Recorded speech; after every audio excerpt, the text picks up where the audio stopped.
peradilan yang diputuskan oleh Hakim Tunggal Eman Sulaiman, maksud kami, yang memutuskan bahwa penetapan tersangka yang dilakukan oleh Polda Jabar ini tidak sah. Dan saat ini Zila, kami informasikan bahwa kami bersama dengan tim kuasa hukum lainnya, yakni ke-22 pengacara dari Peggy Setiawan, sedang menuju ke Polda Jawa Barat. Kami informasikan juga Zila dan juga pemirsa, tadi pihak kepolisian dari Polda Jawa Barat juga telah menyampaikan sejumlah pernyataannya terkait hasil putusan yang sudah dibacakan oleh Hakim Tunggal Eman Sulaiman. Di mana Polda Jawa Barat dalam putusan ini memang menghormati betul apa yang diputuskan oleh Hakim Tunggal Eman Sulaiman. Dan Zila dan juga pemirsa, dapat kami informasikan jika bisa kami ulas kembali terkait putusan pra peradilan Peggy Setiawan yang tadi sudah dibacakan oleh Hakim Eman Sulaiman pada pagi tadi. Di mana Hakim memutuskan menerima gugatan pra peradilan yang diajukan oleh Peggy Setiawan. Hakim Eman Sulaiman juga memutuskan penetapan tersangka yang dilakukan oleh pihak termohon, dalam hal ini Polda Jabar, tidak sah. Dan ada sejumlah pertimbangan, Zila, mengapa Hakim bisa memutuskan demikian. Di antaranya adalah Hakim menimbang bahwa dirinya tidak sependapat dengan pihak termohon yang mengatakan bahwa tidak perlu ada pemanggilan terlebih dahulu untuk menetapkan seseorang sebagai tersangka. Di mana sebelumnya memang Peggy Setiawan ditetapkan sebagai tersangka oleh Polda Jawa Barat ini belum dipanggil atau belum pernah dipanggil oleh polisi Polda Jawa Barat sejak 2016 lalu. Baik Faisal. Baik, terima kasih Faisal, dan kami akan tunggu perkembangan selanjutnya. Dan pemirsa, saat ini kita juga telah bergabung dengan Tony RM selaku kuasa hukum Peggy Setiawan. Bang Tony, selamat siang Bang. Ini lagi di perjalanan menuju Polda ya Bang? Perjalanan menuju Polda, mau jemput Peggy ya. Berarti dipastikan Peggy langsung bebas hari ini ya Bang Tony ya? Harus karena diputus tadi pagi ya, jam 10 itu sehingga tidak ada alasan bagi penyidik untuk menahan-nahan apa haknya itu kemerdekaan orang harus segera dibebaskan. Baik. Lalu abis penjemputan Peggy ini apa langkah selanjutnya nanti Bang yang akan dilakukan oleh keluarga dan juga rekan-rekan dari kuasa hukum? Ya, untuk keluarga mungkin karena sebagai bentuk rasa syukur ya mungkin akan kumpul dengan keluarga, tetangga, semua syukuran ya. Nah, untuk penasihat hukum tadi dalam amar putusannya itu kan ada rehabilitasi, memerintahkan kepada termohon agar merehabilitasi Peggy Setiawan harkat dan martabatnya. Namun dalam amar itu belum ada ganti rugi karena memang dalam petitum kami juga memang belum ke sana, sehingga langkah selanjutnya kami tim penasihat hukum akan mempertimbangkan untuk mengajukan gugatan ganti rugi terhadap penyidik Polda Jawa Barat ya, Polda Jawa Barat yang selama ini melakukan penahanan sekian lama ya, itu akan kami gugat ganti ruginya. Ganti rugi itu ada dua, ada material, ada imaterial. Untuk material ya, Peggy Setiawan ini kan kehilangan penghasilan selama ditahan ya. Nah, jika Peggy Setiawan misalnya per bulan berapa 3 juta ya, itu walaupun kecil kan itu hak ya, harus diganti itu karena dirampas kemerdekaannya sehingga tidak berpenghasilan. Kemudian ada imaterial. Imaterial itu rasa malu ya, penyidik Polda Jawa Barat melalui Kadif Humasnya, kemudian jawaban Polda Jawa Barat pada jawaban pra peradilan itu semacam menggiring opini bahwa Peggy Setiawan itu cenderung berpotensi melakukan tindak pidana lah, yang temperamen, yang suka berbohong, itu semua kan malu ya, sehingga Polda Jawa Barat harus bertanggung jawab atas kerugian imaterial yang diderita, sehingga Peggy Setiawan dan keluarga itu merasa malu padahal itu belum tentu terbukti kan. Faktanya memang tidak terbukti bahwa dia sebagai pelaku ya, makanya tersangkanya dibebaskan. Jadi kerugian imaterial ini rencana akan kami gugat besar lah ya, mungkin bisa miliaran. Kami akan bicarakan dengan tim penasihat hukum. Oke, baik. Tapi berarti berapa total kerugian yang akan diminta atau diajukan dalam material ini, Bang? Ya, kalau material itu ya memang sedikit ya kalau material, karena yang kaitannya dengan yang bisa diperhitungkan ya, yang bisa diperhitungkan kerugian yang seharusnya dia terima karena ditahan yuk akhirnya dia nggak terima kan.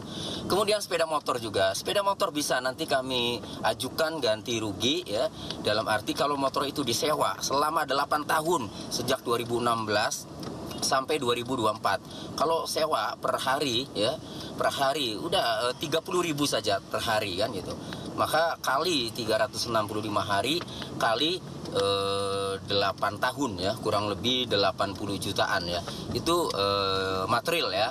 Karena memang motor ini atas dasar apa disita saja kan, kalau disewa kan harusnya nyewa dong, makanya dituntut ganti rugi sewa kan itu. Nah itu kalau material. Jadi kalau material ya mungkin bisa dihitung kurang lebih 100-an lah ya kalau material.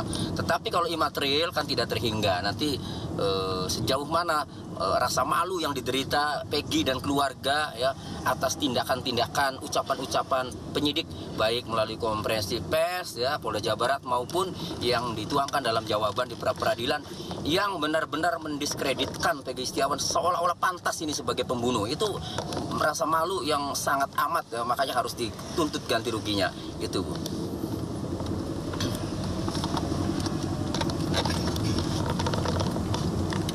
Bang, kita pengen tahu bagaimana perasaan ayahnya Peggy saat ini, Bang. Boleh? Iya. Nih. Ya. Pak. Halo, Pak. Selamat siang. Pak Robi.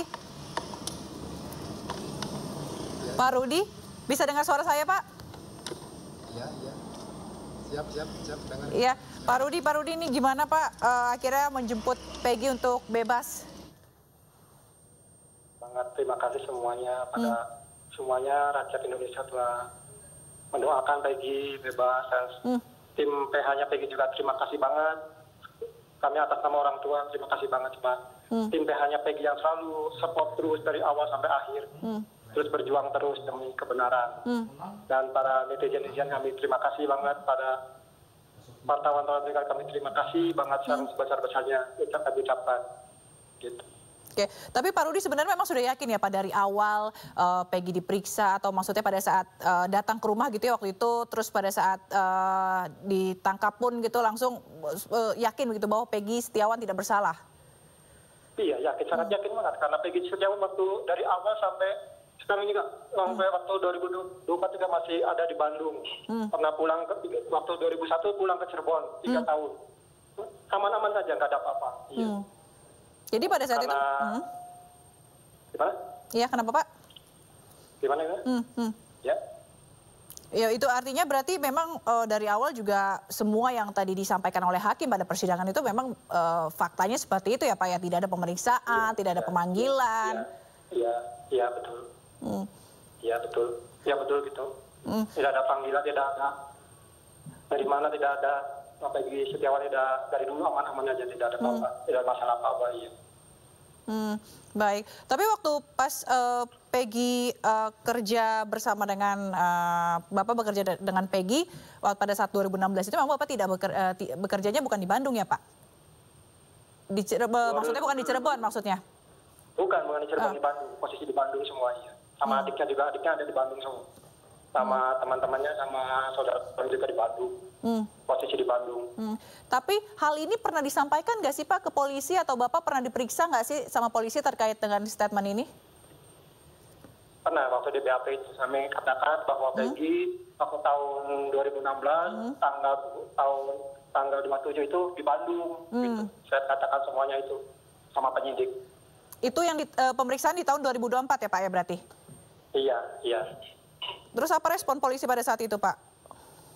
Ya penyidik respon yang bilangnya Peggy tersangka gitu, nggak percaya gitu. Lalu apa selanjutnya? Apakah akan ada hal khusus begitu yang dilakukan nanti setelah Peggy bebas Pak? Iya, gimana PH-nya Peggy aja. Diserahkan sama PH-nya Peggy aja. Nanti PH Peggy yang bicara, iya, masalah itu. Baik. Tadi Bang Tony RM juga sempat menyebutkan soal kerugian gitu ya. Tapi kalau dari Bapak sendiri, kerugian apa sih Pak yang benar-benar dialami sama keluarga terkait dengan hal ini? Ya, kerugian kita nanti PH yang bisa ngomong ya. Saya bisa bersyukur dan bersyukur apa gitu, udah bebas gitu aja. Nanti PH yang bisa menangin semuanya itu. Ya. Berarti Bapak juga setuju terkait dengan adanya permohonan atau pengajuan ganti rugi material ini ya Pak ya? Ya, gimana nanti aja ya. Kalau Ibu sendiri gimana Pak responnya? Apa? Ibu sendiri tadi gimana responnya sampai menangis gitu ya Pak tadi kita lihat? Ibu sangat terharu banget.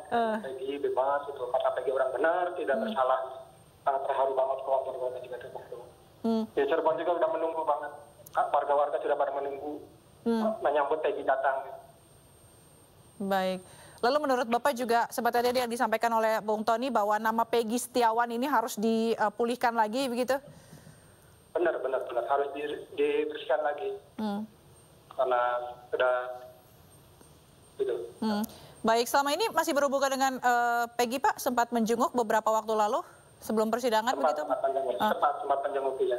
Bagaimana? Terus? Peggy Setiawan di sana alhamdulillah sehat-sehat saja dan ya ada apapun sangat sehat dan berharap cepat bebas bilang gitu. Oke, polisi kan sempat menyatakan hasil tes psikologi forensiknya Peggy Setiawan gitu, hasil psikologinya Peggy Setiawan yang menyatakan bahwa cenderung berbohong dan manipulatif. Apakah benar Pak anak Bapak seperti itu? Itu mah manutasi Polda aja. Anak saya mah orangnya polos. Iya. Yang Bapak kenal Peggy seperti itu. Seperti apa sih Pak Peggy di mata Bapak? Peggy di mata saya, di mata orang tua selalu pendiam dan selalu jujur apa adanya dia ngomong. Katanya dia tulang punggung juga ya Pak, bantu keluarga juga ya? Iya, waktu itu saya ditinggalkan sama saya, dia kerja ke Bandung, dapat gajian, dikasihkan sama adik-adiknya buat sekolah. Gitu. Tapi Bapak memang dekat dengan Peggy secara personal, sering curhat gitu, sering cerita? Dekat banget, iya. Apa Pak yang biasanya diceritain sama Peggy kalau sehari-hari gitu? Peggy cerita sehari-hari mah cerita biasa aja, masalah mau nikah, nanti aja dulu kata Peggy kita ini dulu adik-adik saya sekolahin dulu, katanya kalau udah sekolah udah sukses baru mikirin keluarga gitu. Kata Peggy gitu cerita sama saya gitu, sama orang tua, ya gitu, selalu gitu. Oh begitu. Baik, dalam persidangan kemarin juga ya Pak yang pemanggilan saksi gitu ya, teman-teman Peggy, rekan kerjanya yang bersaksi menyatakan bahwa Peggy orang yang baik begitu. Apa menurut Bapak apa sih yang membuat teman-temannya ini begitu peduli dan juga segitu mendukung Peggy-nya gitu, segitu membantunya mereka bersaksi untuk Peggy Setiawan? Karena seorang Peggy Setiawan itu orangnya apa adanya. Dia selalu menolong orang yang dimana yang susah selalu ditolong ke Peggy gitu. Selalu dibantu apa yang dia kurang selalu dibantu ke Peggy. Alhamdulillah Allah masih jalan yang terbaik buat anak saya Peggy gitu. Oke. Lalu mungkin ada hal khusus yang akan Bapak lakukan bersama Peggy setelah bebas yang selama ini tertunda gitu Pak? Ya nanti gimana nanti sore istirahat dulu ya supaya tenang dulu pikiran saya tenang, kalau udah tenang kita bisa bicarain lagi. Oke. Tapi kalau untuk Peggy sendiri mungkin sudah diumumkan begitu ya dari pihak Polda Jawa Barat terkait dengan dokumennya bahwa Peggy bebas. Bapak sudah mengetahui belum apa respon Peggy ketika mengetahui Peggy dibebaskan hari ini? Belum tahu. Oke. Belum tahu. Iya. Mungkin sebelum sampai di Polda ada kata-kata begitu Pak atau yang ingin disampaikan ke Peggy? Ya kita ucapin terima kasih banget dan bersujud syukur kepada Allah SWT yang telah mengasihi Peggy kepercayaan lagi. Oke. Pak Rudi, ini sebelumnya mungkin ya Pak ya, Anda merasa bahwa Peggy Setiawan ini bukan siapa-siapa, kemudian ada peristiwa ini Peggy ditangkap, dianggap membunuh dan juga memperkosa atau terlibat dalam pembunuhan Vina dan Eki. Begitu juga saat ini Peggy mendapat dukungan yang banyak dari masyarakat, banyak yang mendukung Peggy. Bagaimana perasaannya Bapak, banyak masyarakat yang mendukung Peggy Pak? Kami sangat terharu banget kepercayaan sama masyarakat Indonesia yang selalu mensupport Peggy karena Peggy jujur dan tidak melakukan hal lain seperti itu. Kenapa Pak? Ya Peggy Peggy sangat berterima kasih banget sama masyarakat seluruh Indonesia. Kayak selalu menyempot Bang Peggy itu ngomong apa adanya, jujur, dan tidak melakukan hal yang seperti itu.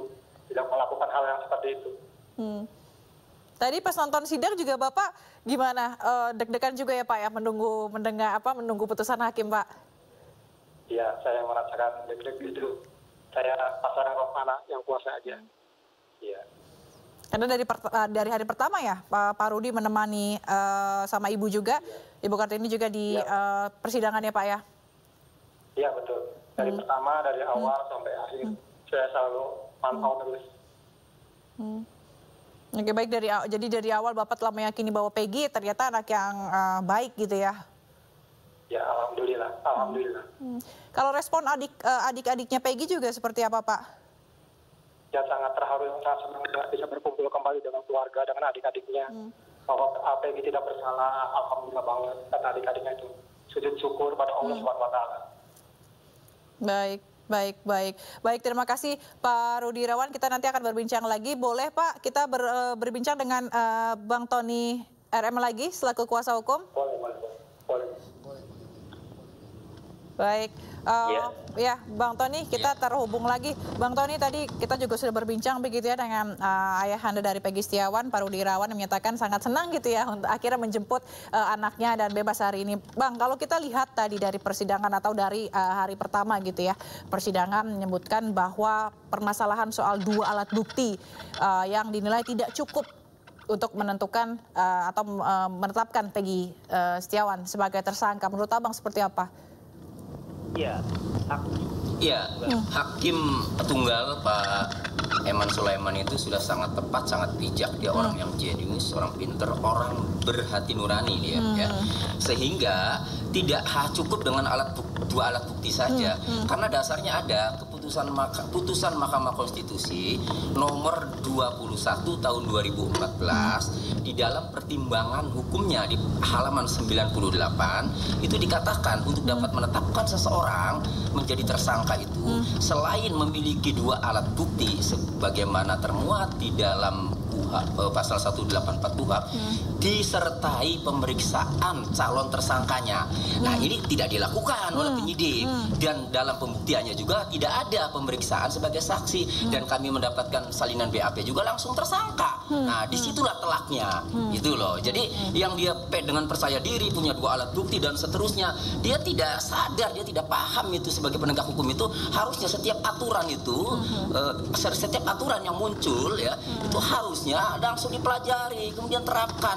Jangan coba-coba karena yang ditersangkakan ini seorang anak kulit bangunan, orang miskin ya, kemudian tidak ada yang bantu. Inilah masyarakat Indonesia bergerak. Jadi bebas ini keinginan masyarakat Indonesia, bukan keinginan keluarga Peggy Setiawan aja kan. Sehingga apa yang dikatakan hakim ini akan memberikan yang terbaik buat Indonesia, bukan buat pemohon, bukan termohon kan itu. Nah, ternyata Indonesia mempunyai keinginan agar Peggy Setiawan bebas. Nah, mengenai tidak diperiksanya sebagai saksi terlebih dahulu sebelum tersangka, mengenai DPO yang tidak sah pertimbangan hukumnya itu kan jauh-jauh hari sudah saya sampaikan ke media kan. Itu diantaranya, dan ternyata benar, tepat kan apa yang saya sampaikan di media, yang kami sampaikan di media. Nah, ternyata sama itu, hakim berpendapat dengan pertimbangan hukumnya seperti tadi. Akhirnya penetapan tersangka dinyatakan batal demi hukum atau tidak sah gitu. Jadi hari ini tersangka Peggy dibebaskan, ya kami mau jemput. Baik, dengan juga yang tidak dihadirkannya saksi fakta dalam dari pihak Polda Jawa Barat, apakah ini juga menunjukkan bahwa sebenarnya tidak ada yang bersaksi atau tidak ada yang melihat bahwa Peggy Setiawan adalah Peggy Peron? Ya, tidak dihadirkannya saksi fakta oleh penyidik Polda itu, ya kami melihatnya itu ya karena ketakutan, karena saksi-saksi kayak Ayep yang kalau dibaca dari jawaban penyidik, jawaban pra-peradilan itu penetapan tersangkanya itu dengan alat bukti saksi semua itu, selain visum saksi semua. Nah, saksi yang paling menentukan menurut penyidik ya dalam jawabannya itu adalah Ayep dan Sudirman. Bayangkan kalau Ayep Sudirman dihadirkan, wah kami cecar itu. Jadi lebih kepada penyidik ketakutan itu. Ya serba salah, namanya orang dari awal udah salah. Sejak 2016 juga udah banyak salah, ditambah sekarang dipaksakan ya, salah sudah salah dipaksakan. Akhirnya namanya orang salah itu pasti takut ya. Bayangkan kalau dihadirkan, dicecar habis, kebongkar itu lama-lama.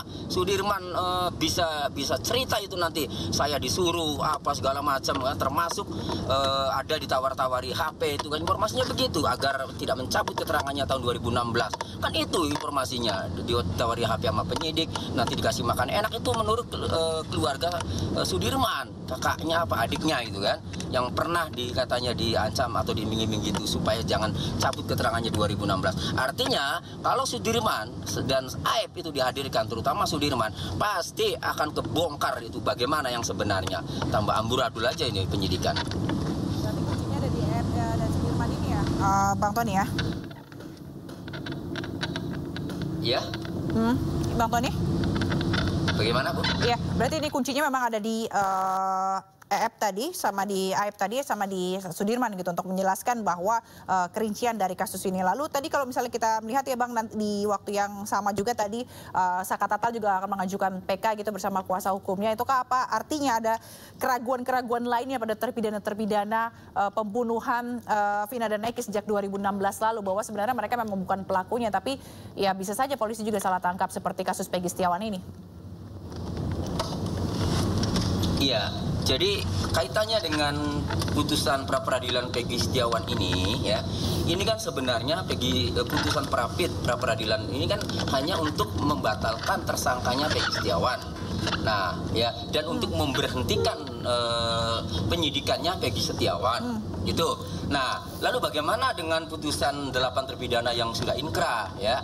Memang tidak ada dalam amar dan tidak ada dalam pertimbangan, kan itu dalam pertimbangan hukum, pertimbangan hakim. Nah, sehingga itu berdiri sendiri, memang belum ada kaitannya. Tapi kalau mau dikaitkan dalilnya ya, kalau penasihat hukum Saka Tatal bisa ya silakan saja. Tapi kami sih melihatnya masih belum ada urgensinya ya, mana yang mau ditarik kan, karena pertimbangannya itu khusus mempertimbangkan penetapan tersangka Peggy Setiawan. Nah, tetapi menurut kami kasih masukan juga nih kepada tim Saka Tatal, seharusnya gini ya, menurut kami nih tidak usah pakai nopum lagi. Ya, tidak usah pakai nopum lagi. Alasan PK itu ada dua. Satu, ada nopum, ada bukti baru ya yang tidak pernah digunakan, yang muncul setelah perkara selesai ya. Kemudian yang kedua, dengan alasan atau pakai alasan ada kekeliruan hakim dalam menerapkan hukum. Nah, menurut saya pakai yang kedua saja, kekeliruan hakim dalam menerapkan hukum. Saya sudah baca itu 3 putusan. Di putusan nomor 16 atas nama Saka Tatal, putusan nomor 3 atas nama Ripaldi dan Eko, putusan nomor 4 atas nama Hadi Saputra dan kawan-kawan. Nah, divonis pembunuhan berencana, tetapi tidak pernah terungkap bagaimana perencanaannya, siapa yang merencanakan, di mana merencanakannya, kapan pertemuannya.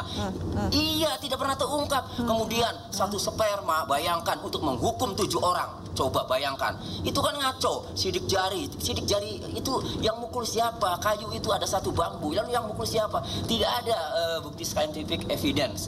Nah, sehingga menurut kami kalau diurai saja ya, diurai bahwa putusan itu sangat janggal dengan bukti yang paling sederhana, tidak mampu membuktikan secara eviden, tapi divonis dengan alasan itu, insya Allah hakim PK bisa mengabulkan.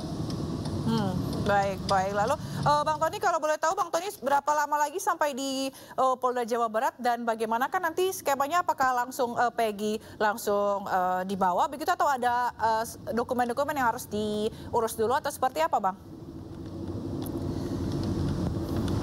Ya, terutama Peggy dulu ini, Peggy ini karena orang ya berhak untuk merdeka, berhak untuk bebas, yang sudah diputus harus bebas, maka Peggy dulu yang terutama. Nah, kemudian yang lain-lainnya, mau sepeda motor, ya dokumen lain, ijazah dan seterusnya, ya syukur-syukur harus semuanya lah. Kan tadi konferensi pers Polda Jawa Barat kan mentaati, dan arti mentaati itu ya laksanakan semua. Harusnya hari ini, jangan nunggu tar besok. Beda urusan kalau nunggu tar besok, itu sudah salah kaprah kan. udah diputus penetapan tersangkanya, masih lelet lagi kan gitu. Jadi hari ini harus semua, baik Peggy maupun dokumen atau barang bukti yang disita oleh penyidik yang tanpa dasar itu. Oke, baik. Berarti kita akan tunggu perkembangannya bagaimana. Nanti kita juga akan terhubung lagi dengan Bang Tony begitu ya, Bang Tony. Sehat selalu, Bang. Nanti kita ketemu lagi. Dan pemirsa, Pengadilan Negeri Bandung mengabulkan permohonan pra-peradilan Peggy Setiawan atas penetapannya sebagai tersangka. Dalam sidang, Hakim Eman Sulaiman mengabulkan seluruh permohonan Peggy Setiawan.